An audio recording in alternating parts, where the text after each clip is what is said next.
Support comes from the Missouri Forest Products Association, honoring Arbor Day on April 26th, with an ongoing commitment to sustainable stewardship and conservation of Missouri's forests. ChooseWood.com. If you have a smart speaker, you have access to the entire world of NPR and St. Louis Public Radio. All the latest news and all the captivating stories. Activate our voices with yours by telling your smart speaker to play St. Louis Public Radio. From St. Louis Public Radio. This is St. Louis on the Air.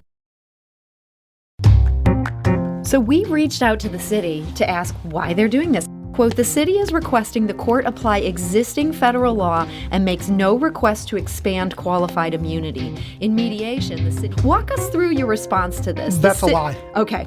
I mean, that is you can argue about the qualified immunity. Typically, I don't talk about what happens during a settlement negotiation. If they want to have a conversation with me, I will.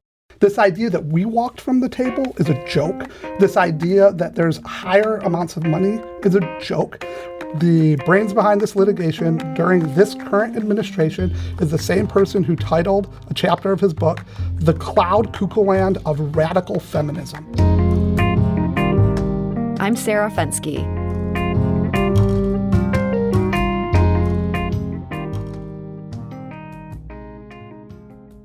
Last month, the 8th District Court of Appeals weighed in on a case out of St. Louis. The lawsuit focused on police actions during the 2017 protests that followed former officer Jason Stockley's not guilty verdict. A man named Brian Bowdy sued after being one of more than 100 people who'd been swept up in a kettling action by the St. Louis police. The city had sought dismissal of Bowdy's lawsuit, arguing that police officers enjoy what's called qualified immunity for their on-the-job conduct. The U.S. District Court judge disagreed. He said Bowdy's suit could go forward. The city appealed. And last month, the appellate court ruled for Bowdy.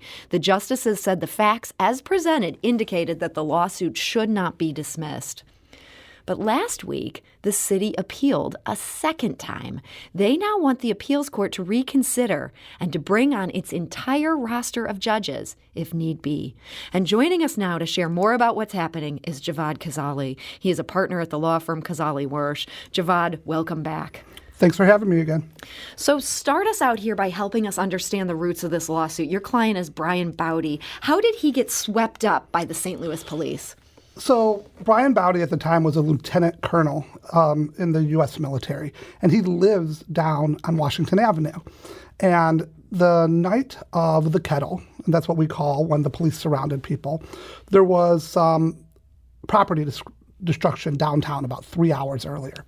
And that's actually the same night that infamously the same group of police officers beat up St. Louis police officer Luther Hall and ended his career.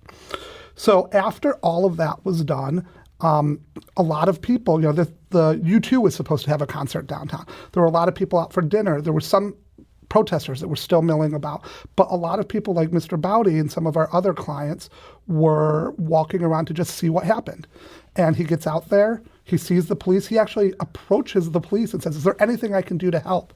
Instead, they surround him with the other people, they pepper spray him, they beat him up, and he sues. They kept him locked up for almost 24 hours. They took him over to the jail. Yep, with zip ties hard around his hand for up to 6 hours, couldn't move his fingers, and they charged him. And they eventually decided not to go forward with the charges, but the city's been fighting this tooth and nail ever since. And we were pretty much taken aback by last week's filing. Mm-hmm. So he had been suing, saying his rights were violated by what happened that night. And the city has been trying to get out from under this lawsuit by using this doctrine of qualified immunity. Give us the most crash of crash courses in what that means. So qualified immunity is a judicially made doctrine that basically says we're going to give police the benefit of the doubt. We know that often things that police do are very difficult. We have to make split-second decisions. And for a police officer to be held liable, they have to show one of two things. One, that what they did to the citizen was unconstitutional. And two, there's some court case ahead of time that explicitly says that that's unconstitutional. You can't just do this. They need to know that going in. Right. But the city, this city councilor and their head of litigation, Bob Durker, have taken this pretty broad position. They're admitting that beating a person who is not breaking the law, is compliant, is listening to the police, is being nonviolent, they admit that beating somebody like that is unconstitutional, and it's well known that it's unconstitutional. What they're arguing is, but nobody ever told us we can't do it during a protest. And that's the position that they're taking. And when they took this second appeal on Friday, the term that they keep using is this is something of national importance. Bob Durker's told us that the city is willing to take this to the U.S. Supreme Court to expand qualified immunity such that it'll be almost impossible to ever hold a police officer liable for anything that they do during a protest. And remember, the Eighth Circuit doesn't just cover St. Louis. It covers all the way up to Minnesota. All of the George Floyd cases would go away. And to say that we're shocked that the current city councilor, who was appointed by this mayor, has decided to use taxpayer money to expand qualified immunity, there's a difference between going and saying, I'm going to litigate my case and make the strongest argument, and then expanding qualified immunity. So we reached out to the city to ask why they're doing this, how this fits into what Mayor Tishaura Jones has said about the need to reform the St. Louis Police Department. Here's a statement we got from her spokesman, Nick Dunn. Quote, the city is requesting the court apply existing federal law and makes no request to expand qualified immunity. In mediation, the city greatly increased its settlement offer beyond even comparable cases and have not received a response from opposing counsel. The city will continue to implement the Ahmad consent decree. Since the decree was issued, neither the city nor the St. Louis Metropolitan Police Department have been sued regarding protest cases. Now, they do make an important point here. This did happen on the watch of Mayor Lyda Crewson. Tishaura Jones was not responsible for what happened that night. However, they are the ones litigating it. This is her city councilor at this point. Walk us through your response to this. That's a lie. Okay. I mean, that is you can argue about the qualified immunity. Typically, I don't talk about what happens during a settlement negotiation. The idea that they're offering us more money, I can tell you this, they offered us pennies on the dollar. We know that they've settled one case with a white man who was arrested during this time. His name was Drew Burbridge. They settled that for $115,000. During these settlements, they told us, this city councilor told us that this case isn't worth nearly that much. And we were told that that was because they thought a Trump jury in the Eastern District would see black protesters and people involved in protests differently than a white person. This idea that they've offered us more money, I can tell you that is totally wrong. If they want to have a conversation with me, I will. I will also tell you that during the negotiation, the mediator asked them to make an offer. They refused and they walked. We even had one of our attorneys fly in from Madrid to meet with us. And at the end of this, she asked to talk to Sheena Hamilton. Sheena Hamilton is the city councilor appointed by Mayor Tishaura Jones. And to shake Sheena's hand, and Sheena refused to do that. This idea that we walked from the table is a joke. This idea that there's higher amounts of money is a joke. We know that in St. Charles just settled a case involving 3 reporters who were tear gassed. They weren't arrested. They weren't beaten. They weren't zip-tied. They settled that for $93,000. This administration has settled one of these cases from the kettle for $115,000. Kansas City has settled a case in which a 14-year-old girl was tear gassed, was pepper sprayed by the police for $110,000. The idea that they're offering us money that's even close to that is a lie. I mean, and I honestly, I'm utterly shocked by that statement. And when they say that they're not trying to expand qualified immunity, I'm just going to read to you from their filing. Rehearing in this case is required because the panel opinion raises questions of national importance in the context of policing mass civil disorder by analyzing defendants' claims of qualified immunity at a high level of generality to hold that each defendant can be individually liable.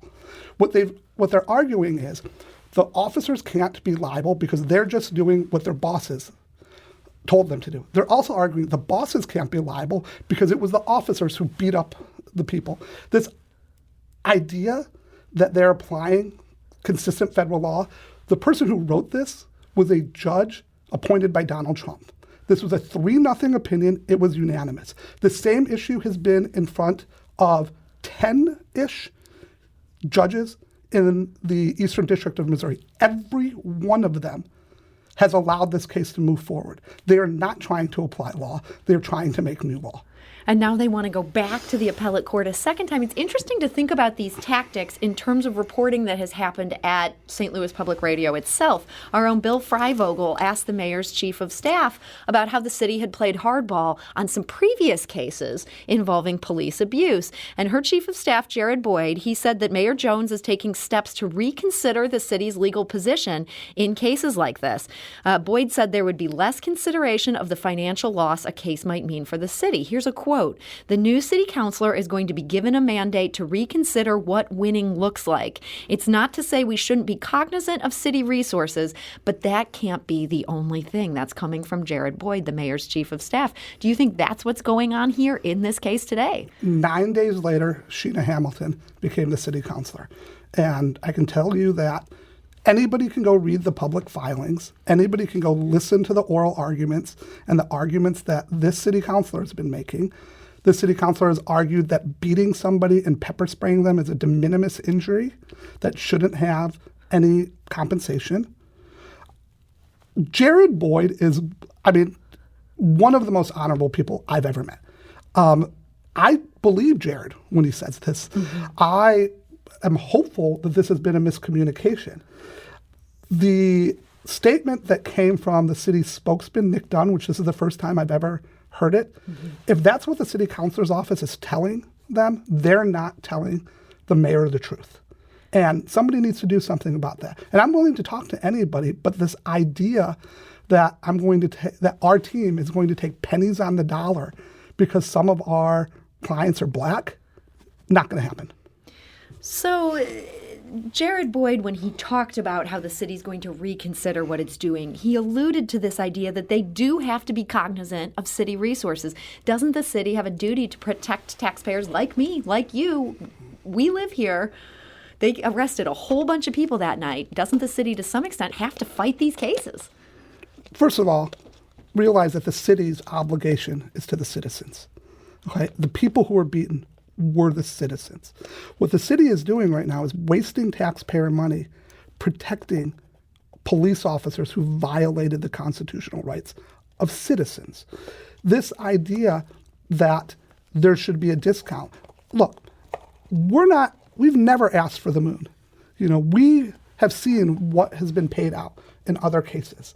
The idea that this city can pay a white man for the same night $115,000 and then claim that everybody else must take less than that, way less than that. And remember, the city paid Luther Hall, who was beaten that same night. This was their undercover officer. $5 million for getting beaten that night.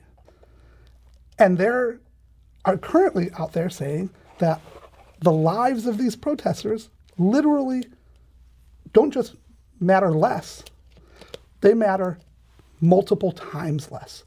We have always been reasonable on this. We didn't walk from the table.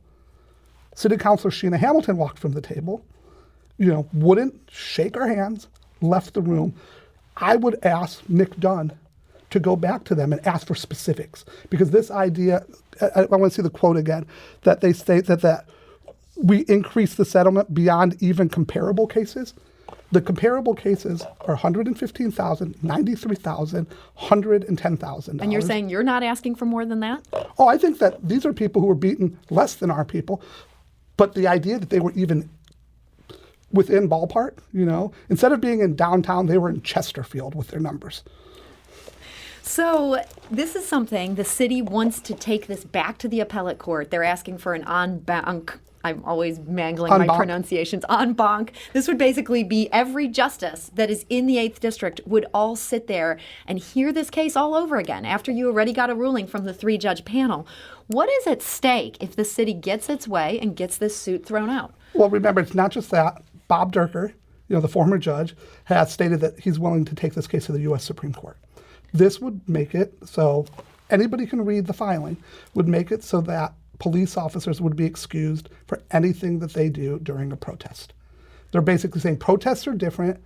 We need to give officers total immunity on this, and that's what they're asking for. So what you would see is all of the protesters who fought the killing of the murder that was done by Officer Stockley, they would be out of luck.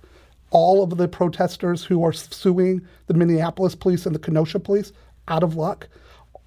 Basically, any protest in America, police would be able to treat our citizens the same way the Russians are treating citizens who are out on the streets in Moscow right now. Or at least that would be the case in the 8th Circuit, which includes, as you say, far more than St. Louis. That goes all the way up to Minnesota. But they've also told us that if the 8th Circuit doesn't agree with them, they're willing to take this to the Supreme Court. And this is coming from Robert Durker. We should just mention here, this is a former judge in St. Louis.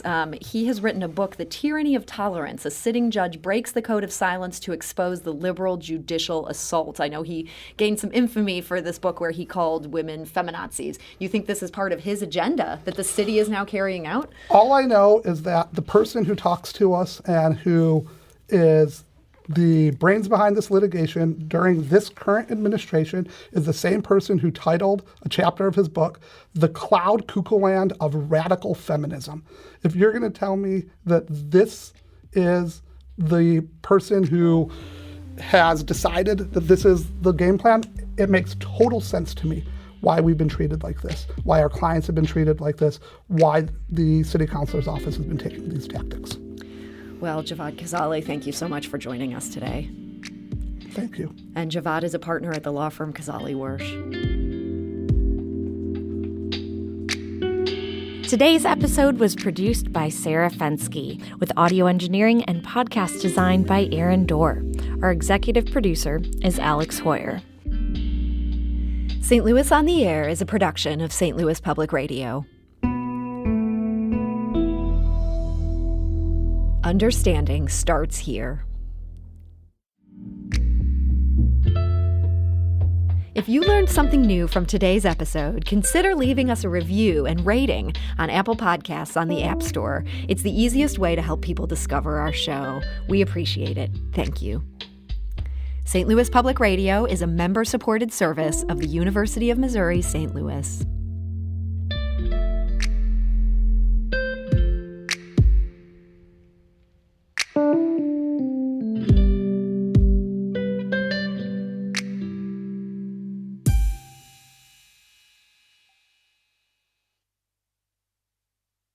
Support comes from the Missouri Forest Products Association, honoring Arbor Day on April 26th, with an ongoing commitment to sustainable stewardship and conservation of Missouri's forests. ChooseWood.com.